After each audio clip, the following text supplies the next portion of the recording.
After visiting all 50 states, I can tell you with complete confidence, the places that I remember the most are never the ones I planned hardest to see. Not the Grand Canyon at sunrise, not Times Square, not the most photographed overlook in any particular state. The moments that I still talk about years later, most of them happened somewhere completely random. A roadside attraction I almost skipped, a conversation that I had with someone that I'd never met before, a scenic drive that wasn't on my itinerary. That's one of the biggest lessons that travel's taught me. Hi, I'm Teresa from Acre in the City. I make videos for people who actually want to travel the U.S. instead of just researching it. If you've ever felt like your travel list is getting longer, but your trips aren't getting any closer, you're in the right place. Because visiting all 50 states taught me something that I had never expected. The best travel memories aren't usually waiting where you think they are. Most travel content focuses on where to go. But today, I want to talk about something completely different. I want to talk about what actually makes the road trip memorable. Because after all 50 states, the patterns, they became impossible to ignore. So why did I start chasing all 50 states? It kind of happened by accident, really. People sometimes assume that I had this big master plan, a spreadsheet, a timeline, a color-coded map with every state accounted for. But the truth is much less exciting. I started with camping trips around Michigan as a child growing up. Weekend trips where the destination didn't really matter. The trip itself was the point. Looking back,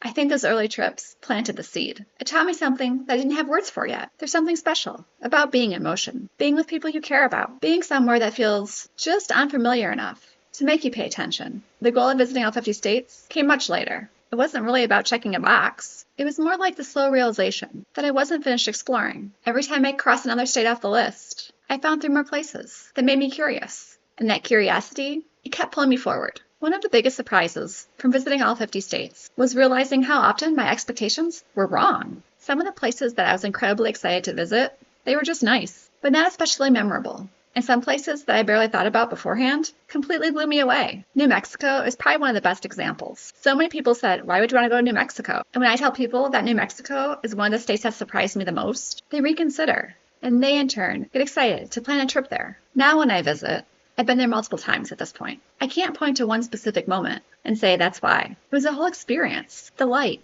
the colors, the roadside stops, the food, the feeling of driving through the landscape. It all came together in a way I didn't expect. Idaho was another surprise. There were parts of the state that I almost skipped entirely, and I still have more parts of that state to explore. Some of my favorite drives happened there. One of my favorite hikes, 4th of July Lake. Beautiful. This pattern, it kept repeating itself. The places I arrived with low expectations often over-delivered. The places that I built up in my mind over time sometimes just felt like I was confirming what I already saw online. And that's when I started realizing the best parts of travel usually happen when there's still room to be surprised. Speaking of keeping trips simple and enjoyable, I put together a free, stress-free road trip guide. It covers some of the lessons I learned after thousands of miles on the road, and it helps make trips feel less overwhelming and more enjoyable.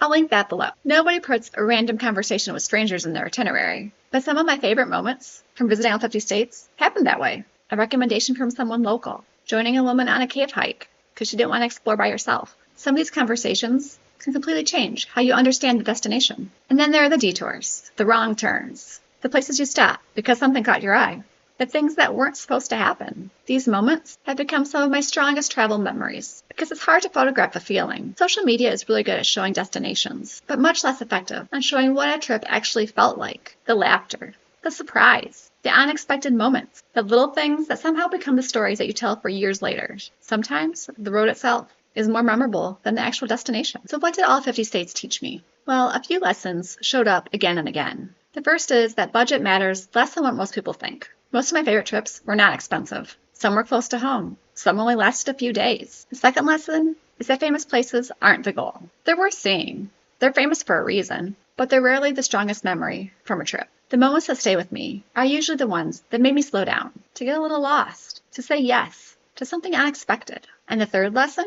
You don't need a once-in-a-lifetime trip to create memories that last a lifetime. You need a trip that actually fits your life, your budget, your schedule, your interests. Alaska was my 50th state, and by the time I finally got there, I'd learned something important. The achievement wasn't getting to Alaska. The achievement was all the places. They aren't waiting at the most famous overlook in America. People and experiences that I had along the way. If you enjoy practical road trip advice mixed with real travel experiences, make sure you subscribe, because that's exactly what we do here. The best road trip memories, most of the time, they're somewhere between point A and point B, at a place you never plan to stop. So start small, leave some room in the schedule, take a detour, because the goal is never to see everything. The goal is to experience something that's worth remembering. And if you're still wondering how to actually build a travel list that gets you out the door, instead of keeping you stuck in research mode, watch this next video on how to build a US bucket list that you'll actually complete, because that's where real adventure starts. Until next time, happy travels.